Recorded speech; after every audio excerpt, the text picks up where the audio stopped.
future look like? Kind of, in a way, you have to be thinking about that. Where are we going?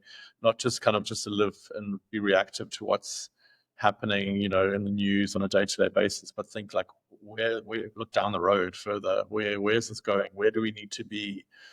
And I think one of the most interesting things that's going on at the moment is just the growth of AI. It's becoming more and more prevalent in our lives every day. I know certainly in my circle of friends, there's a lot of people that, they use ChatGPT as really kind of like a, therapist, asking questions, asking for guidance. And this is, it's the beginning of a long journey where we kind of enmesh, with this artificial intelligence. And that's going to happen in banking as well. It's starting to happen already, and it will continue to happen. And actually, when you think about it, right, with the let's say called traditional finance, it's very, very difficult for AI to operate within that traditional finance world, just because it's the way it's been set up. It's very human focused. Whereas digital assets is so much easier. And that's why I'm a big believer in tokenization. I think tokenization is going to happen.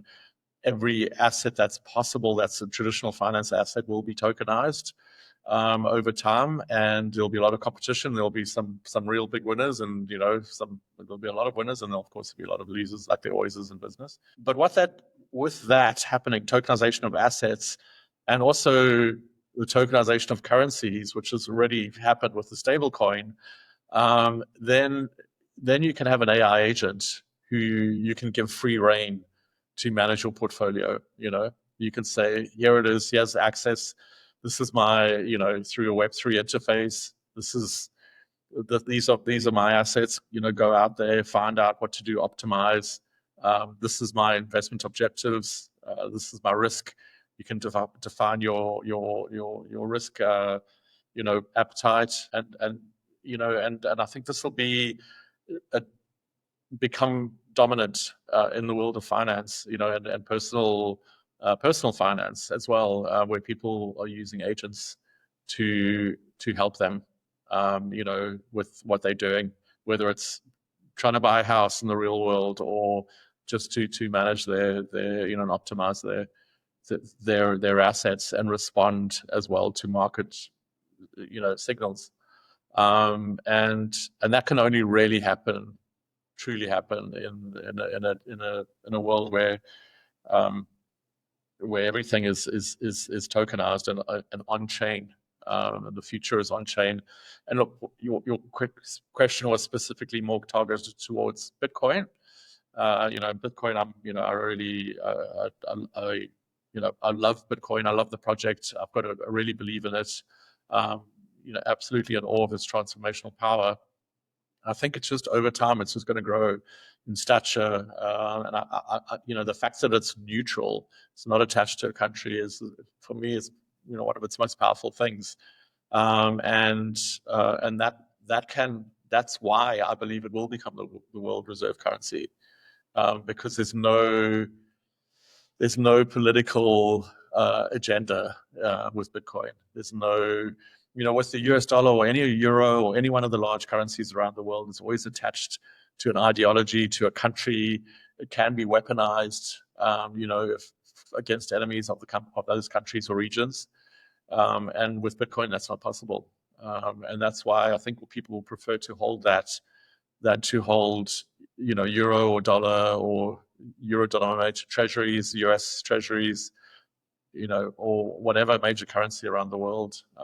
And I think that there will be this, this march will continue towards Bitcoin being that global reserve currency. It's interesting with tokenization because I was before I started the podcast, I was really harsh against anything that was not Bitcoin. With the podcast, I realized there are some use cases, not in crypto, but especially in stable coins. There are some real world use cases where someone can actually use stable coins, and they might, for some reason, have a hard time with Bitcoin because the volatility is still there. And if there's a kid in Africa sitting there with with 10 to 20% in volatility, it can be frustrating. So stablecoins really have they kind of close some gap between the traditional rails and the new rails. And the only thing that I'm always wondering with tokenization of stocks and stuff like that, or tokenizations of other currencies, is like they're already kind of tokenized. They're already kind of digital. So like they have it's a different rail. It's a different technical rail, but to a degree they are already tokenized. If you know what I mean. Yeah, look, I do know what you mean, and you're right. They are, money is already digital, right? Let's say when you go pay, we mostly just tap our card or our phone. I never carry cash.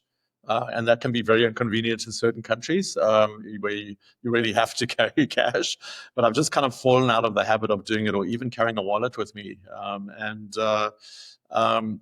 that's so it is, it is digitized cash, and so is stock trading. It's all electronic. It all happens fixed protocol or whatever. There's these electronic protocols that are talking to exchanges, and settlement is happening electronically as well, and has been for many years. But I think the big difference, and the point that's important to articulate here, is that when people move their wealth on chain, okay, and this is happening to more and greater extent every day, there's a lot of friction with bringing it back. Okay, so if you hold, let's say, a significant part of your company's treasury or your personal net worth on chain, and then you have to interact with these digitized, but let's call them real world or TradFi products, then you have to sell, get cash, put cash into your bank, then move it into your brokerage account, and there's friction. There's also a lot of the banks saying, what is this? Is it, and I don't know what it's like, where you live, but certainly in the UK, it's really sticky in terms of doing this. The bank really gets in your face. What's going on here? What is the source of funds? Explain this to me. They suspend your account. And this is still happening, right? So people don't want to bring their funds back. They want to keep them on chain, and that's why stable coins are so important, because then people can say, okay, maybe I don't want necessarily all this volatility for all my assets. I still would like exposure to something like, let's say, Magnificent Seven, or a single stock, Nvidia. Let's say you like that, and you want to get exposure to that for whatever reason. And if you can do it tokenized by exchanging USDT or USDC or whatever stablecoin for a tokenized asset, then that way that saves you having to do the costs of that translation and bring it back. And the same as if you want to buy a house. Like, let's say, for example, you want to buy a house, you've got a lot of Bitcoin, you don't necessarily, so it makes sense if you can kind of borrow against the Bitcoin rather than anything else, So the more services and the more DeFi and on-chain financial services are offered, the better it is for people, and it will also accelerate and speed up adoption. I do believe that too, and I had the discussion yesterday actually with someone where this is, as Bitcoiners, we are really against crypto. We are really against even all the CBDCs and stuff like that, the digital currencies. But I honestly think it is almost kind of a Trojan horse, almost kind of like something that if you have a digital wallet and you have like Bitcoin, some Ethereum, and some digital euro in there, and you constantly see it over time, you see like, hey, like there's this one thing that just constantly preserves my wealth the best way, because Bitcoin has the most soundest monetary function. And think, if we have everything in like on-chain and everything in digital crypto wallets, I think naturally Bitcoin will win even faster than if we force down all the crypto things just because we don't like it ethically or ideology wise. So this is what I meant before. I changed a lot on that.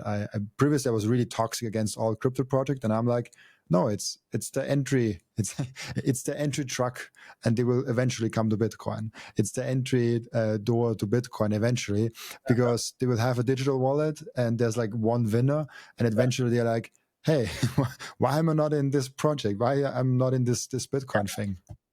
Look, I agree with you. And look, I recognize the importance of other cryptocurrencies. I think I do love Bitcoin. It's my first love. It's my true love. And it is, but it's a project for me. Bitcoin is something all on its own. You know, it doesn't. It's all the other ones, all the other cryptos out there are associated with a country. They're associated with people. You know, there's some pre-mine. There's all this kind of stuff that doesn't exist in the world of Bitcoin, and I think, and I see, let's look at Ethereum. It's used for stable coins. It's used for tokenization.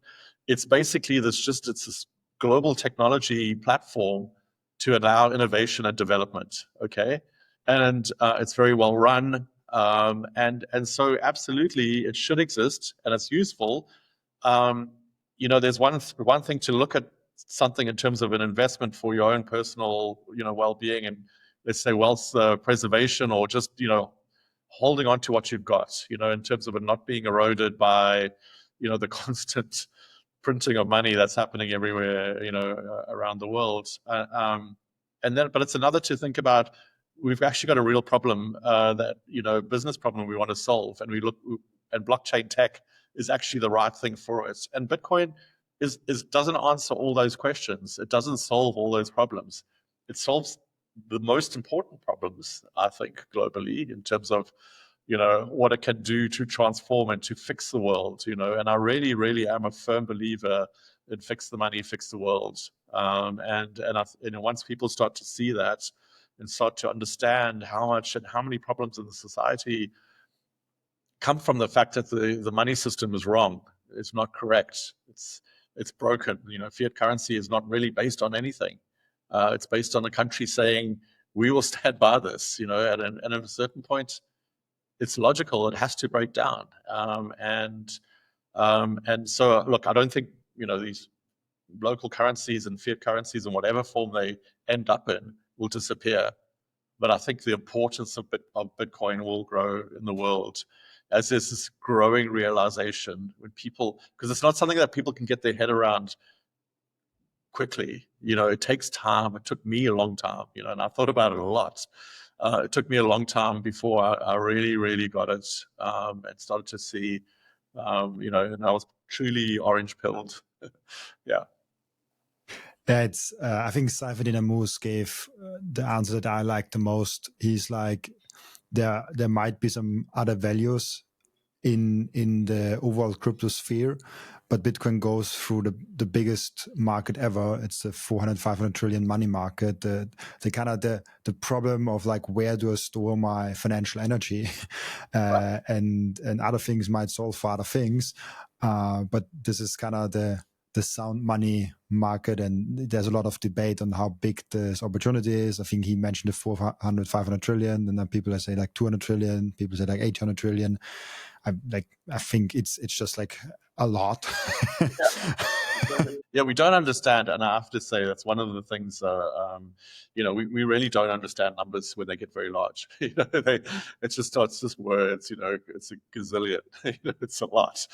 So yeah, and there's I think when we talk about, there's like 200 million or 400 trillion, it doesn't sound that much bigger. But if in scale, if you put like 200 million people or 400 trillion people on scale, like if you have like those graphics, it's just like such a tiny thing to like such a big, like you cannot even imagine how big the scale between those two things are. Right. Yeah, no, absolutely. And I think it's just a, it's a human mind thing. There isn't a way that, unless you're kind of a mathematician and you're so particularly gifted in that area. I think for most people, once numbers get over, I think we understand millions, I think we understand billions, and then beyond that, it just starts to, it's hard. It's hard to really kind of like pin down what it means. We know it's a huge, but we talk about the U.S. debt, 36, 37 trillion. Yeah, it's a huge number. It's a huge number. And when you just see the cost of servicing the interest alone is staggering. But yeah, I agree with you. It's hard to. I found maybe a good picture because I just like bringing this up because it always shocked me when I saw it the first time. When you have kind of like $100 bill, then like $10,000, you have a million, then you have like 100 million, then you have a billion. It's already big, but if you go from a billion to trillion, it's just unimaginably bigger than like 100 million. It's very hard to comprehend how much bigger that kind of money is. That's crazy. Yeah, because look, you can, like a million, you could probably carry a couple of those in a backpack, right? If you in cash, like as you kind of see in a Breaking Bad or whatever, right? I remember that actually at Breaking Bad when he's standing next to a pallet of money. So he was, probably in that order of approaching, tens of, if not 100 million. But yeah, the trillion thing is nuts. It's absolutely crazy. It's hard to. This actually really helps. Yeah, there's this great meme from Breaking Bad where I don't remember how they are called. The Breaking Bad guy, and the wife standing in front of the pallet of money in this garage Yeah. container thing, and Yeah. it's so nice. Like, oh shit. Exactly. Yeah. Yeah.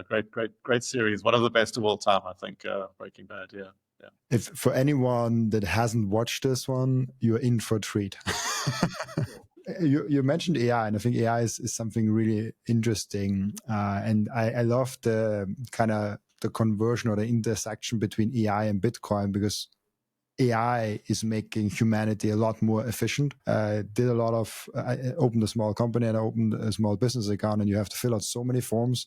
And it would probably take me with a tax consultant sometimes to actually fill out those forms, because I sometimes don't even understand the words that they are writing there.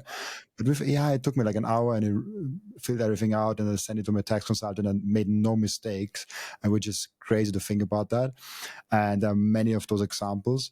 And then we have Bitcoin, this only thing that is completely digital scarce, like you cannot make more of it.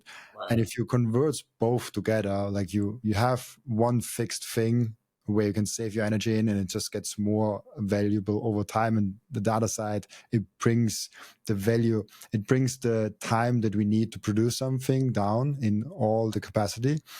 This is a really interesting and powerful connection. Have you thought about the framework? What happens if AI and Bitcoin specifically like interact? Yeah, I think it's an interesting world, and it's an interesting time to be alive. With AI, kind of with anything, there's always a utopian view, and there's also the dystopian view, right? People like think of AI and they think, oh, this is amazing, it's going to help us with everything, and then in the end, people like, look, it's going to be the Matrix, we're just going to be like, we're going to be enslaved by the machines, by the computers, because they're going to be so much smarter than us and know how to manipulate us. And it's kind of the same with crypto as well, right? If you think about, if you take the CBDC to the extreme, it's very dystopian, where everything that you spent is tracked, and so that they can profile and know, and program money in a way that can be very controlling and make the government very powerful. And so whenever I'm thinking about AI, I'm always thinking about, in a way that we can do it that's in a responsible way, so that we can maintain these. For me, Bitcoin is so much about civil liberties. It's about freedom. It's about improving the plight of the humans in this planet. Somebody living in a hyperinflationary country, let's say it's Venezuela, or some place where it's got a broken banking system, this is a lifeline for them. This is important. It's essential. for them to lift them out of poverty or whatever their story is. And so there is this kind of, the social upliftment, this kind of like moving towards a better world feeling. And I think if we're going to, and certainly in the fusion of Bitcoin and AI, I think we just kind of have to keep that in mind, and in the design and in the approach that we take, because we don't, with the record keeping and the power of AI, it can also, there is the possibility of this, of it being dystopian as well.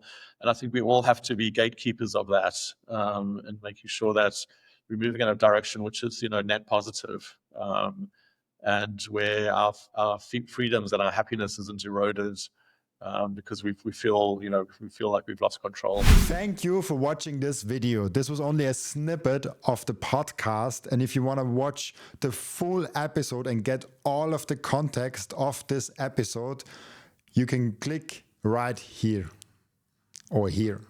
Oh, maybe also here.